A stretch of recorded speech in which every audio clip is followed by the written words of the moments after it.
মরদেহ রাখা হবে জানাজার যেই মূল জানাজার নামাজ যেখানে অনুষ্ঠিত হবে ঠিক সেই জায়গাটিতে যেখানে প্রধান উপদেষ্টারা দাঁড়াবেন তার সামনে যে বাঁশ দিয়ে ব্যারিকেড দেওয়া হয়েছে সেখানেই আসলে অবস্থান করছে। এখানে শত শত হাজার হাজার মানুষ কিন্তু এখানে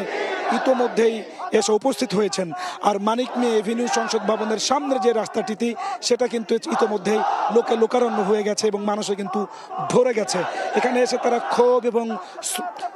একদিকে অশ্রুসিক্ত, অন্যদিকে তারা ক্ষোভের স্লোগান দিচ্ছেন। ক্ষোভের স্লোগানে তারা এখানে মাতিয়ে রেখেছেন এবং তারা মূলত এই স্লোগানের মধ্য দিয়ে বিচারের দাবি তুলছেন এবং বলছেন তারা হাদিকে হত্যা করার মধ্য দিয়ে যে ষড়যন্ত্র করা হয়েছে সেই ষড়যন্ত্র তারা নস্যাৎ করবেন এবং আগামী সংসদ নির্বাচনের মধ্য দিয়ে হাদির যারা ষড়যন্ত্র করছে তারা ফ্যাসিবাদ যাতে তারা আর কখনো ফিরে আসতে না পারে সেই প্রত্যয় তারা করছেন এবং রাষ্ট্রকে বলছেন যে যত দ্রুত সম্ভব হাদির খুনিদেরকে যদি ভারতে পালিয়ে যেয়ে থাকে গণমাধ্যমে যে খবর এসেছে তাদের ভারতের সঙ্গে তারা কূটনৈতিক তৎপরতা চালিয়ে দ্রুত বাংলাদেশে তাদেরকে নিয়ে আসার দাবি তুলছেন। আমরা জানতে পেরেছি শহীদ ওসমান হাদির জানাজার নামাজে তিনি ইমামতি করবেন, তিনি তার বড় ভাই